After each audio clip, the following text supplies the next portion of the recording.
संस्थापकाय च धर्मस्य सर्वधर्मस्वरूपिणे अवतारवरिष्ठाय রামকৃষ্ণায় তে নমঃ। ঠাকুর, মা ও স্বামীজিকে আমার ভক্তিপূর্ণ প্রণাম জানিয়ে আজ পাঠ করব পরম পুরুষ শ্রী শ্রী রামকৃষ্ণ, পর্ব নম্বর 20। বকুলতলার ঘাটে এসে নৌকো লাগলো। সকালবেলা দক্ষিণেশ্বরের বাগানে গদাধর ফুল তুলছে। সহসা চোখ পড়ল ঘাটের দিকে। কে এলো নৌকায়? আশ্চর্য, স্ত্রীলোক।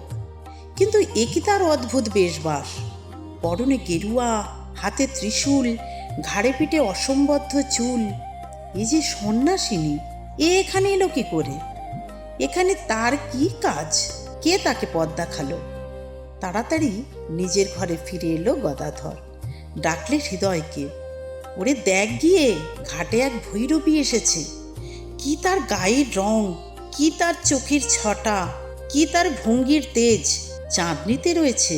যা, তাকে গিয়ে ডেকে নিয়ে আয় এখানে। হৃদয় তো অবাক। সে এখানে আসবে কেন?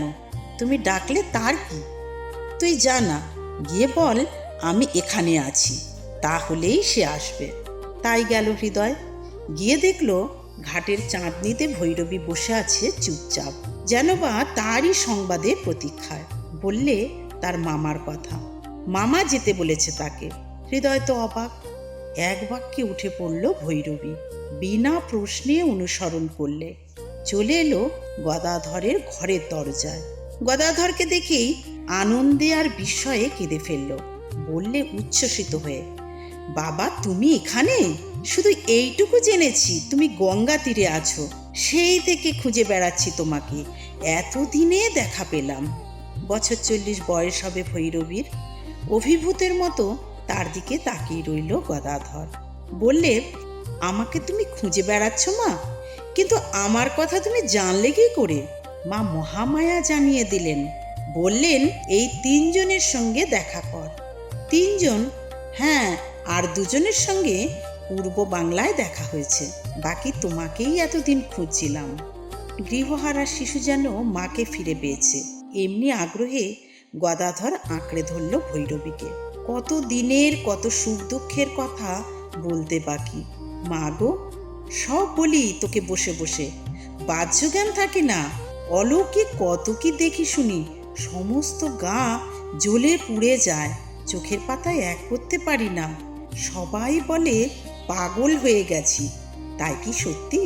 রাত দিন মাকে ডেকে ডেকে শেষে পাগল হয়ে গেলাম। মাকে ডাকার এই পরিণাম। কে তোমাকে পাগল বলে? ভৈরবীর কণ্ঠ থেকে অমৃত আশ্বাস ঝরে পড়ল। একে বলে মহাভাব।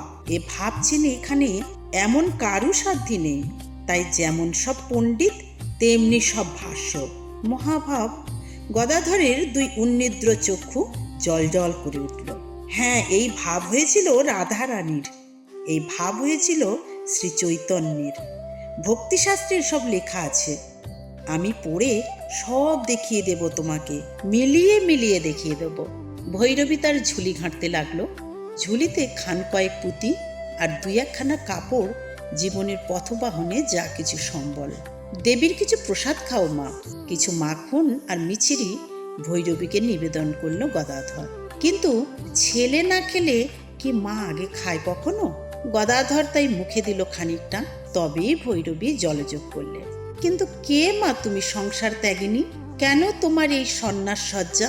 কেউ কিছু জানে না, আমিও না। শুধু এইটুকু জেনে রাখো, যশোর জেলায় আমার বাড়ি, আর ব্রাহ্মণের ঘরে আমার জন্ম। যদি কিছু নাম দিতে চাও বলো যোগেশ্বরী। এই যোগে বসেই জানতে পেলাম 3 জনকে সাধনা সাহায্য করতে হবে। প্রথমে 2 জনের নাম হচ্ছে চন্দ্র আর গিরিজা। 2-এর বাড়ি বরিশালে, আর 3য় জন তুমি। চন্দ্র আর গিরিজাকে শিখিয়ে পড়িয়ে এসেছি, এবার তোমার পালা। ওরা কি শিখলো কয়েকদিনের মধ্যেই দেখতে পাবে। ওদের নিয়ে আসবো দক্ষিণেশ্বরে, তোমার সঙ্গে মিলিয়ে দেব। আমার 3 শিষ্য একত্র হবে। মন্দিরে ঘুরে সব দর্শন করলে যোগেশ্বরী। গলায় ঝুলছে যে রঘুবীর শিলা, এখন তার ভোগের জোগাড় দেখতে হয়। সিধে এলো ঠাকুর বাড়ি থেকে, তাই নিয়ে সে পঞ্চবটিতে রাধতে গেল। মহাভাব, মহাভাব কাকে বলে? যেমন শ্রীমতীর হতো, 100 কি ছুঁতে গেলে অন্য সখী বলতো, ওরে এখন কৃষ্ণবিলাসের অঙ্গ ছুঁসনি, এর দেহের মধ্যে এখন কৃষ্ণবিলাস করছেন। মহাভাব ঈশ্বরের ভাব, দেহ মনকে তোলপাড় করে দেয়, যেন একটা মস্ত হাতি নাড়াকুচির কুড়ে ঘরে গিয়ে ঢুকেছে, ঘর চুরমার। ঈশ্বরের বিরহ আগুন প্রলয়ের আগুনের মতো। সে কি সামান্য? রূপ সনাতন যে গাছের তলায় বসতেন, সে গাছের পাতা ঝলসা পোড়া হয়ে যেত। এই অবস্থায় 3 দিন ঠাই অজ্ঞান হয়েছিলাম, বললেন একদিন ঠাকুর। অনড় হয়ে পড়েছিলাম এক জায়গায়। হুঁশলে বামনি আমায় ধরে স্নান করাতে নিয়ে গেল, কিন্তু আমার গায়ে হাত ঠেকাবার কি জো আছে? গায়ে মোটা চাদর নিয়ে ঢেকে দিলে, সেই চাদরের ওপর দিয়ে ধরলে আমাকে, ধরে নিয়ে গেল গঙ্গায়। গায়ে যেসব মাটি লেগেছিল পুড়ে গিয়েছিল। শ্রীমা বলতেন, ঠাকুরের যখন মহাভাব হতো, মনে হতো বুকের ভিতরটা যেন 7টা আগুনের তাওয়া জ্বলছে। বলতে বলতে ভাবারূঢ় হতেন। আহা, সে কি গায়ের রং! সোনার ইষ্টকবচের সঙ্গে গায়ের রং মিশে থাকতো। যখন তেল মাখিয়ে দিতুম, দেখতুম সব গা থেকে যেন জ্যোতি বেরুচ্ছে। যখনই কালীবাড়িতে বার হতেন, সব লোক দাঁড়িয়ে পড়তো, বলতো ওই তিনি যাচ্ছেন। বেশ মোটাসোটা ছিলেন। ছোট তেল ধুতিটি পরে যখন থসথস করে গঙ্গায় নাইতে যেতেন, রূপের সে কি ঢেউ উঠত। বেড়ার ফাঁকে দাঁড়িয়ে চোখ ভরে দেখতুম। মতুরবাবু একখানা পিঁড়ে দিয়েছেন, বেশ বড় পিঁড়ে। যখন খেতে বসতেন, তখন তাতেও বসতে কুলোতো না, ঝাঁপিয়ে পড়তেন। আমাকে তিনি কি বলতেন জানো? বললেন একদিন শ্রীমা। বলতেন তার দেহ দেখিয়ে, বলতেন, আমার এই দেহটি গয়া থেকে এসেছে। তাই তার মা দেহ রাখবার পর আমাকে বললেন, তুমি গিয়ে গয়ায় পিণ্ড দিয়ে এসো। সে কি কথা!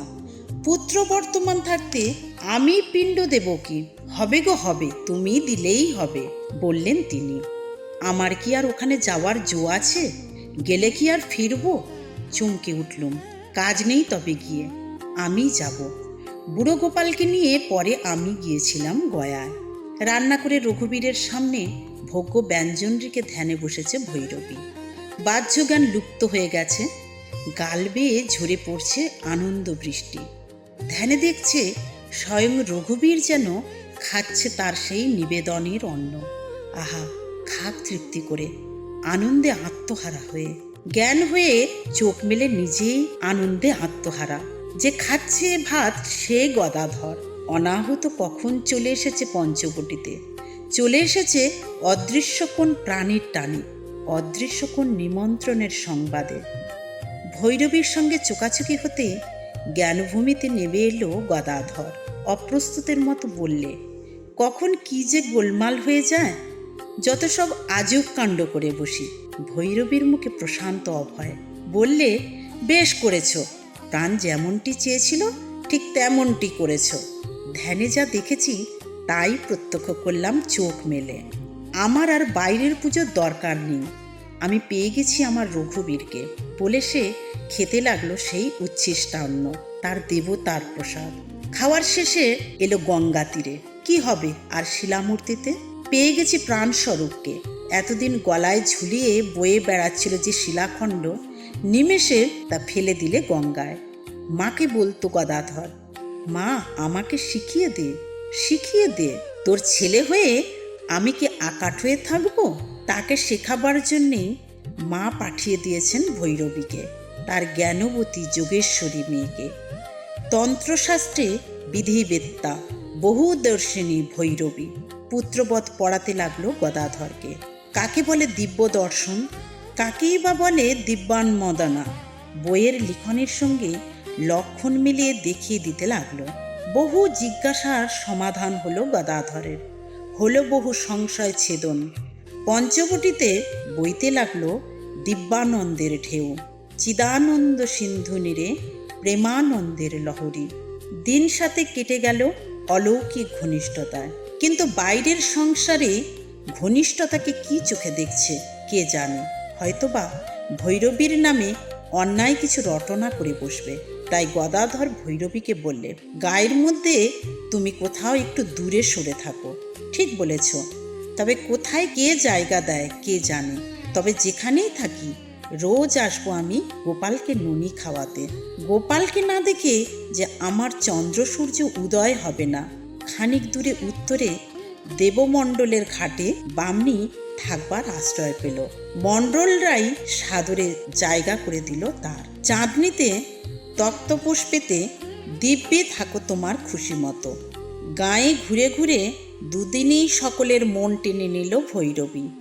যেই কাছে আসে সেই মনে মনে হাত জোড় করে, মুখে মধুরতার রসদ যোগায়। এ বলে আমার থেকে সিদে নাও, ও বলে আমার বাড়িতে এসে থাকো। কারু সাহস নেই দুর্নামের কাদা ছড়ে। গোপাল গোপাল ননি হাতে করে বসে কাঁদছে বামনি। প্রায় 2 মাইল দূর। সে কান্না কালীবাড়িতে গদাধরের কানে এসে লাগে। মা খাবার খেতে ডাকছে শুনে ছেলে যেমন ছোটে তেমনি হঠাৎ ছুট দেয় গদাধর। 2 মাইল রাস্তা এক নিঃশ্বাসে পার হয়ে যায়। দম না নিয়েই বামনির হাত থেকে ননি তুলে নিয়ে খেতে আরম্ভ করে। কোনো দিন পোশাক বদলায় ভৈরবী। গায়ের মেয়েদের থেকে শাড়ি গয়না চেয়ে নিয়ে সাজগোজ করে। ওদেরই সাহায্যে তৈরি করে নানা ভক্ষ ভোগ্য। থালায় করে সাজিয়ে গান গাইতে গাইতে চলে আসে কালীবাড়ি। নিজের হাতে খাওয়ায় গদাধরকে, তার গোপালকে। বলে নিত্যানন্দের খোলে এবার চৈতন্যের আবির্ভাব। গদাধরের মনে হয় এ যেন সেই নন্দরানী যশোদা, বাৎসল্য রসের সুরধুনী। শুধু জননী নয়, জগৎগুরু। বলে একে একে 64খানা তন্ত্র শেখাবো তোমাকে। মার আদেশ, মার আশীর্বাদ। গদাধরের চোখ জলজল করে ওঠে। ঠাকুরের ধর্মজীবনের প্রথম গুরু নারী, যে নারী মাতৃত্বময়ী, মঙ্গল স্বরূপিণী।